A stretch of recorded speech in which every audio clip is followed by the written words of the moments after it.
नमस्कार, capital express news में आपका स्वागत है। मैं हूं आपके साथ अंकिता। चलिए बढ़ते हैं मुख्य खबर की ओर। विधानसभा सत्र शुरू होने से पहले कांग्रेस विधायकों ने किया हंगामा। विधानसभा परिसर में चेहरे पर काले नकाब पहनकर कांग्रेस विधायकों ने किया प्रदर्शन। हाथों में तख्ती लेकर कांग्रेस विधायकों ने किया प्रदर्शन। कांग्रेस विधायकों ने विधानसभा सत्र को बताया बहुत छोटा।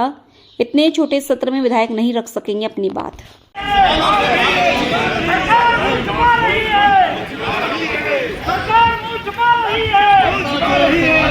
सत्र की अवधि बढ़ाई जाए, सत्र की अवधि बढ़ाई जाए। को नौकरी नहीं मिल रही, उस पर आप बात नहीं करना चाहते हो। किसानों को समय पे खाद नहीं मिलती, उसकी बात नहीं करना चाहते हो। कर्ज बढ़ रहा है आम व्यक्ति पे, इसी पे लेके अवधि बढ़ाई जाए, चर्चा हो हर बात को लेके, हर विकास को लेके, चाहे पक्ष हो सत्ता पक्ष के विधायक है वो भी पीड़ित है। आज गर्मी आ गई, पानी नहीं मिल पा रहा, स्थिति ये। लेकिन सरकार पूरे करप्शन को दबाना चाहती है। इस करप्शन और विकास को अवरोध को लेकर लड़ाई है, अवधि बढ़ाई जाए, हर विषय पे चर्चा होना चाहिए, हम ये चाहते हैं। धन्यवाद। सरकार से बिल्कुल सर, लेटर भी लिखा, माननीय गवर्नर को भी लेटर दिया था, सभी को दिया था, लेकिन कोई उनकी तरफ से जवाब नहीं आया। तो हमारा ये प्रयास है कि सरकार इसको अवधि बढ़ाए और हर विषय पे चर्चा हो। नागदा नगर में सुबह एक बड़ा हादसा हो गया, जहां ग्रासिम इंडस्ट्रीज की staff colony ABC line colony में बनी दीवार गिर गई, जिससे वहां खड़े कई वाहन क्षतिग्रस्त हो गए। दीवार के पास खड़ा एक व्यक्ति बाइक सहित दीवार में दब गया, जिससे आनंद फानंद में नागदा के जनसेवा अस्पताल में भर्ती करवाया गया और एक व्यक्ति भी घायल हो गया, जिसका इलाज करवाने के बाद उसे पूरी घटना सीसीटीवी में कैद हुई। बहरहाल इसमें उद्योग की बड़ी लापरवाही सामने आई है। अगर दीवार का मेंटेनेंस नहीं हुआ तो आखिर क्यों नहीं हो पाया, ये भी एक जांच का विषय है। क्या नाम है तुम्हारा? राहुल मकवाना। राहुल, क्या हुआ था अभी? ये दीवार गिर गई, यहाँ गाड़ी खड़ी करी थी तो हाँ। दीवार गिर गई। कितनी बजे की घटना है ये अभी करीब 15-20 मिनट पहले की। और किसी चोट आई है? ये तो मैं बच गया, अच्छा रहा, मैं भाग गया गाड़ी करके। तो किसी ज्यादा चोट आई है? नहीं आई है, मेरे नहीं आई है वो। हमारा मधुबन मानव सेवा एक संकल्प संगठन द्वारा द लाइव म्यूजिकल नाइट का कार्यक्रम दिनांक 9 मार्च 2025 को शाम 6 बजे से रविंद्र भवन के गौरांजनी सभागृह में आयोजित किया गया। कार्यक्रम की संयोजक सारिका सप्रे ने बताया कि कार्यक्रम में मुख्य अतिथि प्रसिद्ध फिल्म अभिनेता राजीव वर्मा, विशिष्ट अतिथि वरिष्ठ IAS राजेश मिश्रा, उद्योगपति गोविंद गोयल, संजय व्यास, निवेदिता व्यास, PI व्यास, ख्यातिनाम एंकर इफ्तिकार अयूब जी की उपस्थिति में संपन्न हुआ। प्रदीप शर्मा के सौजन्य से कार्यक्रम सफल हुआ। कार्यक्रम का शुभारंभ दीप प्रज्वलन, सरस्वती वंदना और राम भजन से किया गया। इसी कड़ी में प्रदीप शर्मा और नैना जैन ने गुनगुना रहे हैं। हर्षा और संजय ने जाने जा ढूंढता फिर, मधुसूदन और ज्योत्सना ने जीवन के हर मोड़, राजमंगल और निधि ने लुका छिपी, शिवानी और भूषण ने काली पलक तेरी, सुधीर बापट और नैना श्रीवास्तव ने वादा कर ले साजना, अभय बापट और रेखा बंसल ने दिल की गिरह खोल दो, संदीप और मीता ने कितना प्यारा वादा, डॉक्टर स्वप्न कपूर और नेहा जाधव ने एक रास्ता है जिंदगी गीत की प्रस्तुति दी गई। अनेक गणमान्य अतिथि उपस्थित रहे। कुल 18 गायकों द्वारा 36 गीतों की प्रस्तुति देकर समा बांध दिया गया। कार्यक्रम की एंकरिंग निकिता वर्मा द्वारा की गई, संगीत संयोजन अंकित मलिक के द्वारा किया गया। ऑर्केस्ट्रा टीम में मुकेश कटारे, अंकित मलिक, निखिल, जितेंद्र, रितुल हजारिका और विष्णु ने सहयोग किया। साउंड व्यवस्था मंसूर खान के द्वारा की गई। संस्था के सदस्यों ने अपने गीतों से लोगों को मंत्रमुग्ध कर दिया। कार्यक्रम में शहर के 250 से अधिक व्यक्ति उपस्थित रहे। कार्यक्रम का समापन संगठन की संयोजक सारिका सप्रे द्वारा सभी का आभार व्यक्त और स्वल्प आहार वितरण से किया गया।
सेवा का संक्षेप में कार्यक्रम।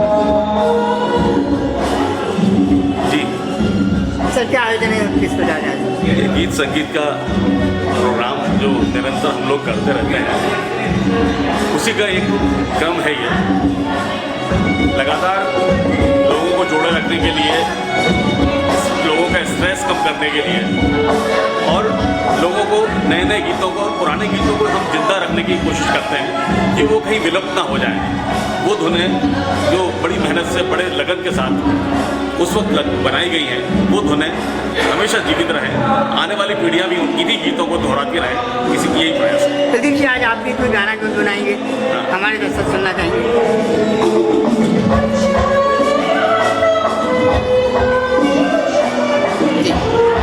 जो है पत्थर की हवेली को शीशे के घरों में, तिनकों के नशे बन तक इस मोड़ से जाते हैं। ये गीत अभी आप सुनिए। आज हमारा मधुबन संकल्प का कार्यक्रम आयोजित हुआ, उस पर आप अतिथि के रूप में बता रहे हैं। 10 कार्यक्रम था और मुझे तो खुशी ये होती है कि समाज के हर तबके का, हर प्रोफेशन का इन कलाओं में, इस प्रकार की कलाओं में, गीत संगीत नाटक में रुचि लेता है और उनको प्रोत्साहन देता है और खुद भी उसमें शामिल होते हैं। ये बहुत ही एक ऐसी चीज़ है जिससे समाज में हर प्रकार की संवेदनशीलता और कला प्रेमिता होती है और इसको मैं बहुत बहुत साधुवाद देता हूँ। बहुत बहुत शुभकामनाएं, धन्यवाद। सर आज दीदी नाम बता दीजिए। मेरा नाम सारिका सप्रे है और ये हमारा आज लाइव नाइट है, लाइव इवेंट नाइट है। यहाँ पर हमारे 18 सिंगर्स हैं जो 35 गीतों की आज अपनी बौछार करने वाले हैं। इसमें मुख्य अतिथि के रूप में मुख्य अतिथि हैं हमारे राजीव वर्मा जी हैं, मिश्रा जी हैं और गोविंद गोयल हैं। क्या उद्देश्य इस आयोजन का? इसका हम लोग बीच बीच पे से एक इवेंट करते रहते हैं, पर इस बार हमने सोचा कि एक लाइव इवेंट करें जो बहुत जोरदार और धमाकेदार हो। कितने वर्षों से ये आयोजन आप कर रहे हैं? ये हम लोग 2020 से कर रहे हैं और अब हम लोग लाइव इवेंट करते हैं। क्या संदेश देना चाहेंगे समाज को? उद्देश्य समाज को मैं यही संदेश दूँगी कि संगीत एक ऐसा है जिसमें हमारे टेंशन दूर हो जाते हैं। कितने लोग हमारे डिप्रेशन में थे, कोई संगीत के द्वारा बहुत अच्छे हो गए और बहुत इंजॉय करते हैं और अपनी लाइफ जी रहे हैं। क्या नाम है आपकी संस्था का? मेरे संस्था का नाम है हमारा मधुबन मानव सेवा एक संकल्प। आपका नाम बता दीजिए। सारिका सप्रे। Thank you. बैतूल के करीब 200 ईसाई परिवारों को जबलपुर हाई कोर्ट से बड़ी राहत मिली है। जबलपुर हाई कोर्ट ने बैतूल कलेक्टर के उस आदेश पर रोक लगा दी है जिसमें उन्होंने लथुरन चर्च को शासन से मिली जमीन की लीज रद्द कर दी थी। हाई कोर्ट ने जमीन की लीज रद्द करने पर रोक लगाते हुए मामले पर राज्य सरकार, बैतूल कलेक्टर और लथुरन चर्च के खिलाफ नोटिस जारी कर 4 हफ्तों में जवाब मांगा है।